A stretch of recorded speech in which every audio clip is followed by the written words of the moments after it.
This is a Founding Media podcast.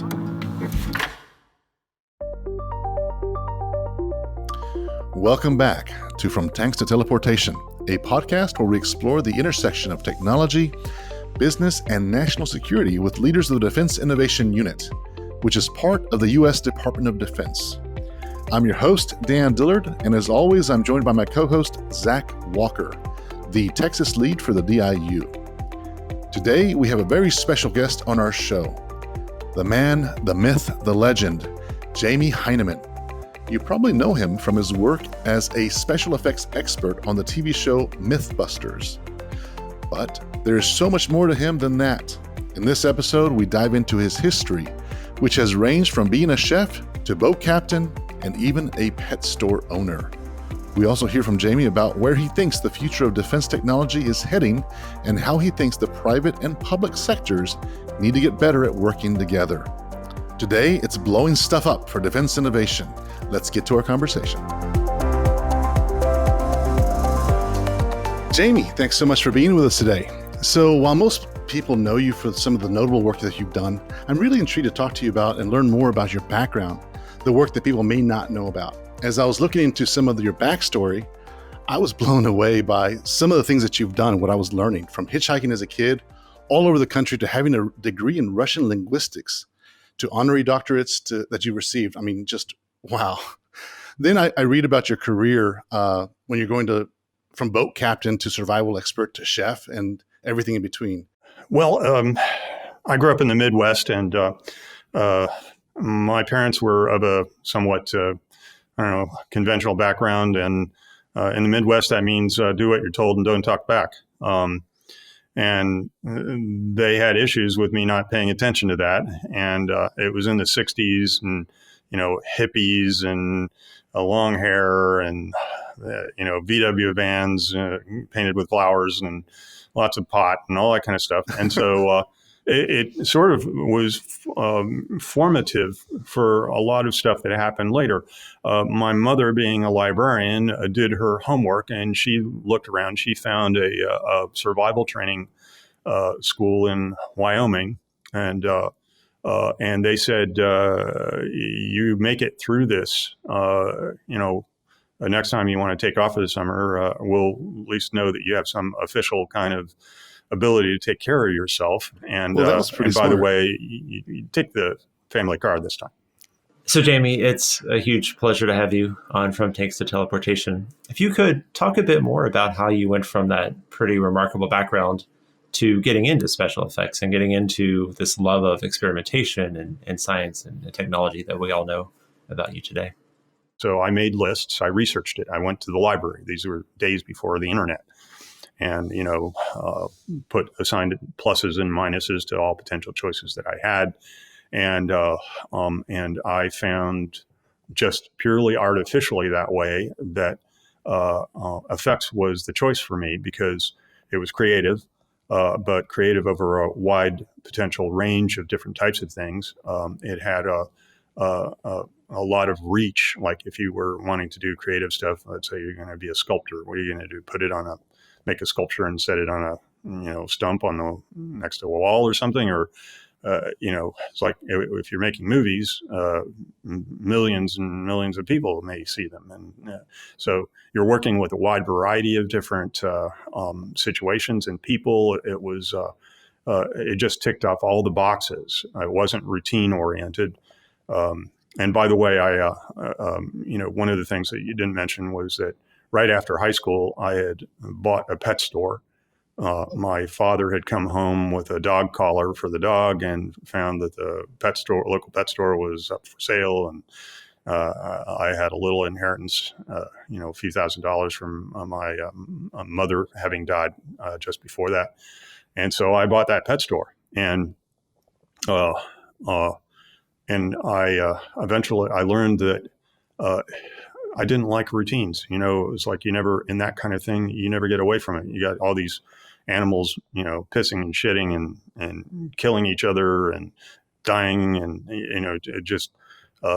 you can't leave it alone. So I stayed with that for 3 years and had decided to go to college so that I didn't have to, work for a living. or the equivalent of that, because I didn't like my experience with running a small business. But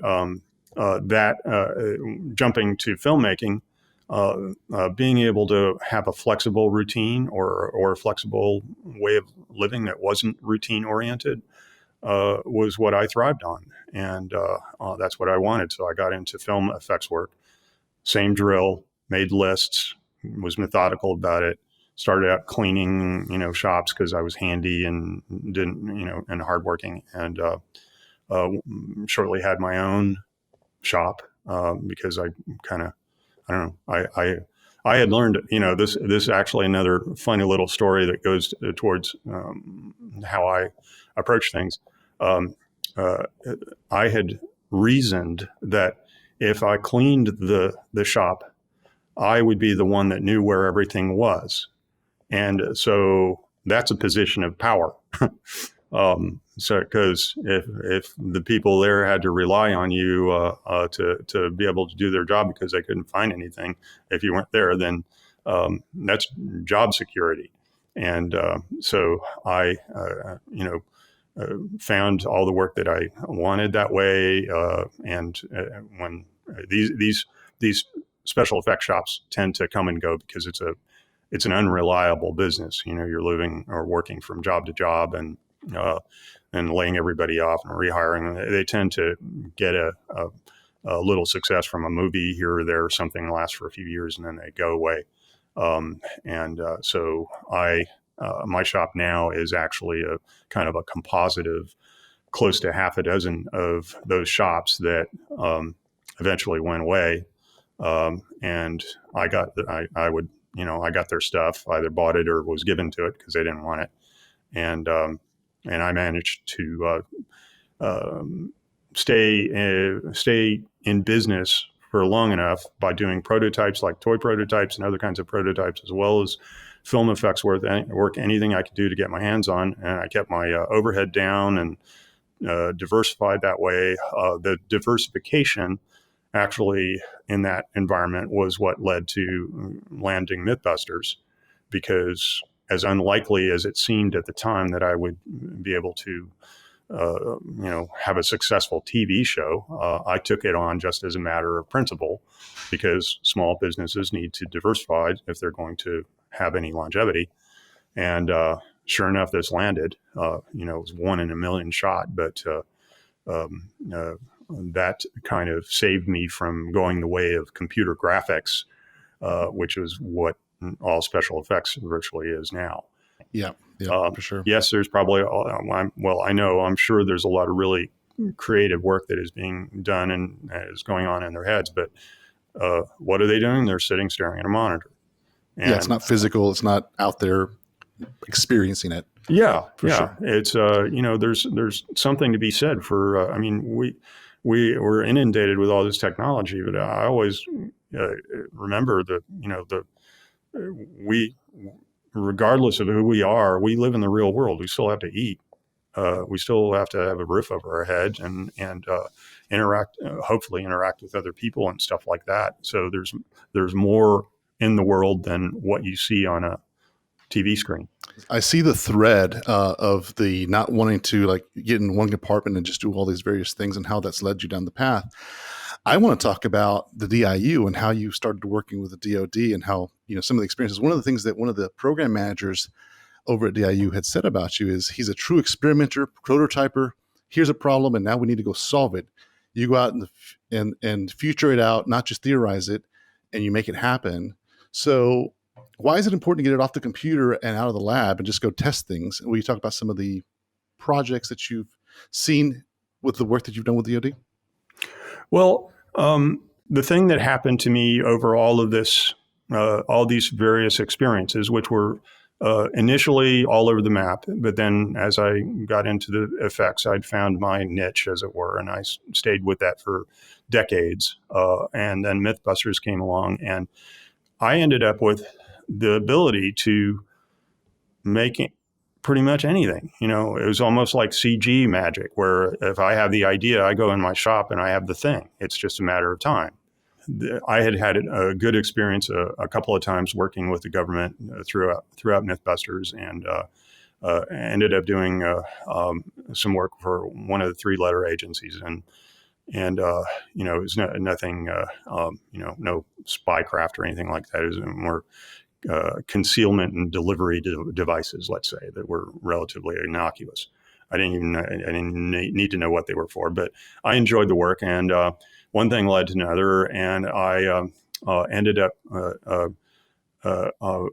getting invited to go do some exercises with some of the elite military people, and so what I would go out with them and see what they were doing, and ask them questions about, are the things that you don't like about this work, or stuff that ought to be changed in terms of the technology or whatever, physical things, and several times I found that, oh well, I can take care of that, and I would go back to my shop and make something, and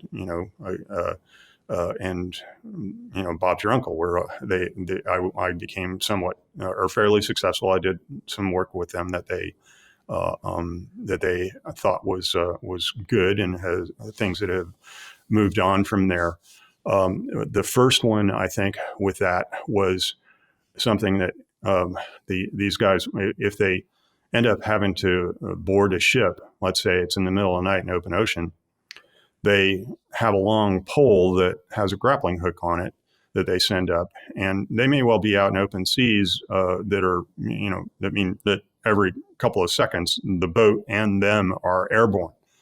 Now, a ship can be 100 feet tall with no kind of decks or anything that you can hook that hook onto, and so on. So it's a dangerous thing. It's something really awkward. They've got to climb up a little caving ladder, and they're heavily laden with their gear, and it might be a piracy situation, so they've got to be on their guard for getting shot at or something. And so I made this thing which carries them. It's the size of a small suitcase, and it carries them straight up at about 1.5 miles an hour. It has little tank treads on it that are magnets with rubber pads on them. And we've carried a couple of guys straight up the side of a ship. It's terrifying because you're entirely reliant on this thing, and you could fall 100 feet right onto the deck of that go fast boat that you come off of, or get or drown or something. But we never saw it actually break free. Sometimes they slide, with if there's salt crystals or something like that on it, or a bump, and so it's continuing in development. I did the prototype, and that was a situation that it was just this doesn't seem like a reasonable thing to do, and so I had, and what's funny about that, and this is also telling about my mindset, is that goes back to a thought experiment that I had wondered about it earlier, which was that, well, if you have a magnet and you hook it onto a steel ceiling, if you weigh 200 pounds, the magnet's got to have more than 200 pounds of pull if you're going to hang on it. How much magnetic pull do you have to have if it's on a vertical surface, and if you put a non-skid material between it and that surface? And it turns out I can support 200 pounds with 30 pounds of pull with that. And so the thing that I built actually is theoretically capable of holding, close to 1,000 pounds or something like that, because why not? It's just that much more security. There are issues like salt crystals and uneven surfaces and things like that, which we have addressed. But that was a perfect little gadget for me. Somebody had tried it before, apparently, years before me, and I don't know what the problem was, but it took several guys to move this thing onto the side of the ship, and it didn't, wasn't that reliable or something like that. I spent a month and a half by myself in the shop with the music cranked up, And I was just, partying with this thing, and it come out, it works. And took it over to a nearby ship in San Francisco Bay, a military ship, and told the guys what I was doing, and they said, "Sure, let's try it out." And we even, got some seawater and put some dishwashing soap in it to make it nice and slippery, and mopped down the wall, and still had a couple of operators there with me that one of them got on it, went straight up. So the other one hung on to him, and they both went up. So that thing was a beast. Could you speak a bit about the some of the other work, some of the counter drone work, the Hwing? That's some really interesting stuff too. Well, drones maneuver by changing the rotation of props so that they'll slow down this one, so that drops and off they go in that direction. Well, that means that for them to change direction, they've got to move all that mass.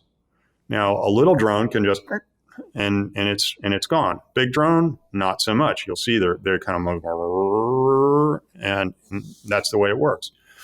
Well, so I thought about that, and that meant to me that I need to tip the balance. I need to make up for that extra mass by having vectored thrust. So all of the props, like the Hwing was a quadcopter as well, but all four of the props were on servos, so they could be tilted, as well as they were on wings. So we had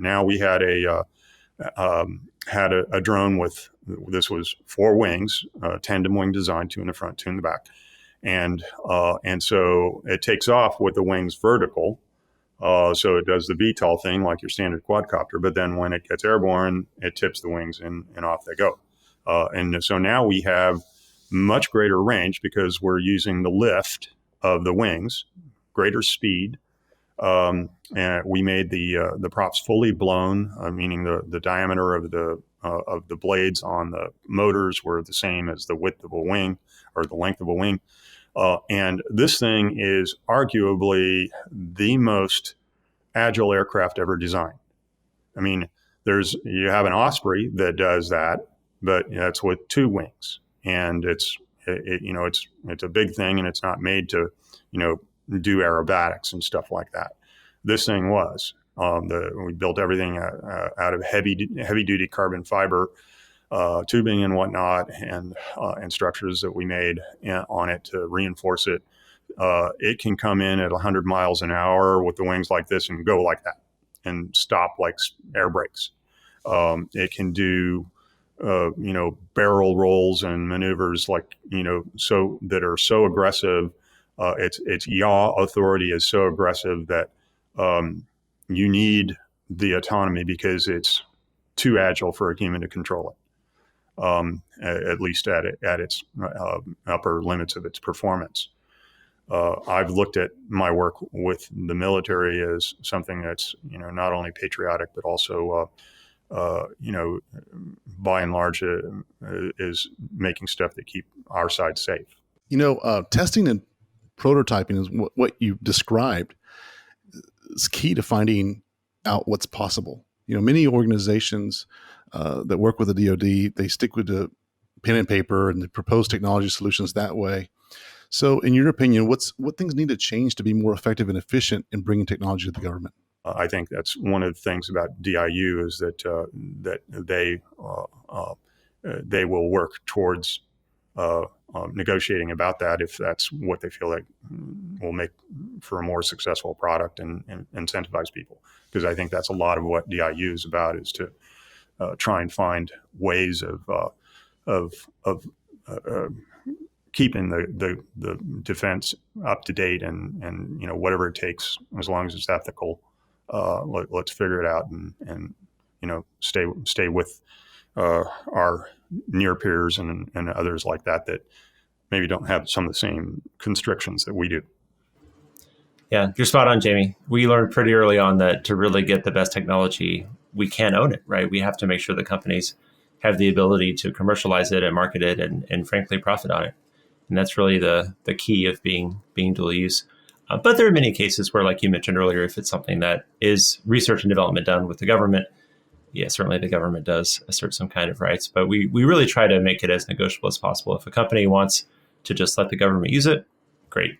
If the company wants the government to own part of it, let's work it out as well. But something else that we do that is somewhat unique is the access to ranges and testing that may be different than what you would get on the private side. A lot of our portfolio companies have said that they've really enjoyed being able to get really quick feedback from DoD and honestly, frankly, just kind of blowing stuff up in ways that the FAA may not normally let you do. I was curious if you could speak a bit about blowing stuff up for the government, literally, but also figuratively, right? The good, the bad, the ugly, anything that you would want our audience to know.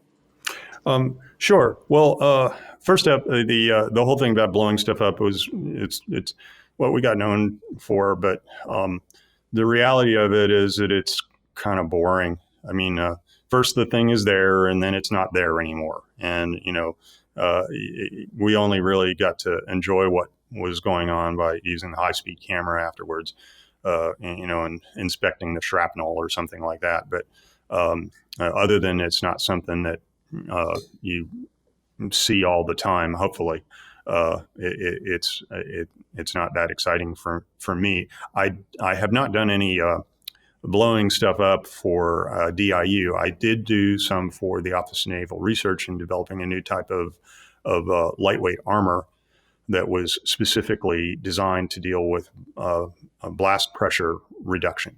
So we used geometry to in the structure of the material, these blast panels, to try to reflect and redirect at right angles instead of using brute force to absorb stuff, which means mass and weight. There is a funny story about that, is that I used some of the resources that we had from in the Bay Area with law enforcement at a blast range, where we could, legally set off some explosives to test this armor. And to control it, I got a trench plate, those heavy steel plates. They're like an inch thick or something, go on the road to cover up holes that have been excavated for, work on the roads. And I suspended that on the tines of an extended reach forklift, like a great all. And I mounted this test sample of armor on the underside, and we suspended this whole affair over the required thing by the ONR that the test would be a kilo of TNT at 10 inches. And we set this thing off, and these things off in different configurations of the prototypes that I made, and the whole thing would obviously it affected the trench plate. Because it as you would expect, the explosive goes off and the trench plate's kind of propelled upward a little bit, and the extended reach forklift is bounced some, but it had its arm extended. It was fine. However, over about close to 10 tries, the trench plate potato chipped. And so it became like this, where because from the blast hitting it in the middle over and over again, we'd bolt on our next sample and do it again. And so I was like, I'm going to have to buy a trench plate, it looks like. We went until we had about used up all the explosives. And I said, well, let's turn it upside down, put the rest of the explosives underneath it, see if we can straighten that sucker out. and it did. Oh, wow. Except cool. the poor rental, trench plate company is like, I imagine they're going to be looking at that. And there's a little bit of a kind of a nicely shaped, shallow bowl shape right in the middle of it, and be like, what on earth could do that? Do you ever look back? I mean, you've done so many things. You ever look back on your career and have actually something that stands out for you? I see that as like I see a lot of what I've experienced in my life has been kind of like surfing. So you never really know where you're going to end up. There is reality to pay due respect to, you're not going to fight the ocean. You're not going to change what those waves do. You're going to have to follow them, but where you actually go with them is up to you. And so this rather unusual background that I've had is a good example of that. And I'm still seeing that in the way that, people that have seen me and reach out to me. There's been just so many opportunities and interesting things that have been happening. You mentioned M5, or your company. Is that what led you to create that, or what does M5 do? Well, M5 was a special effects and prototyping company, and we got taken over by Mythbusters for a while. As I mentioned, it was fortunate because we had our niche, but computer graphics has slowly come to dominate everything. So it makes it hard to make a reliable living doing what we call practical effects. But the shop, as it happens, because we were the place that you would go to when if you were a director or producer and you didn't know where else to go to have something made. It was like, whatever it is, if that director wants a thing, he can come to me, and if I don't know how to make it myself, I know who does, or know how to find who does. And so we have all this equipment to be able to expedite that kind of stuff. It's nothing particularly exotic, but it's varied and versatile, and designed to put something together really quickly. Basically, if I have an idea, I just go in that shop, crank the music, lock the door. I'm coming out with a thing sooner or later. I kind of think you have to leave it to people like me, or somehow engage them. We live in the real world, and problem solving can greatly benefit by interacting with the real world. That's where these prototypes, rapid prototyping and stuff like in the shop that I have, like you start to pull stuff off of shelves, you cut it up, you screw something onto it, you glue this or assemble that, and it gets it in your head. Otherwise, if you don't get it in your head, it's like a pile of meaningless data on the table. You need to internalize it, because once you internalize it, then you become an active participant in solving the problem and making something instead of a passive one. You can't just think about something or stare at something and expect that all sorts of amazing things are going to happen. Well, I learned a lot today, and I'm sure many of our audience did as well, Jamie. Thank you so much for being with us and connecting the dots for us on your life, the experiences, your contributions. And I will say, and I'm sure Zach agrees with me, anytime you're in Austin, I'd love to blow some stuff up with you. Absolutely. Okay, then. We appreciate you being here and to chat today. Thank you so much. Thanks. Good luck. Thanks, Jamie. Take care. Thanks again for sharing your thoughts, insights, and experiences, Jamie. We so enjoyed getting to learn a little bit more about you and what you're doing, as well as your unique path. Again, our offer still stands to get together to blow things up the next time you find yourself in Austin. If you enjoyed this episode, be sure to subscribe and share it with a friend or fellow myth-busting fanatic.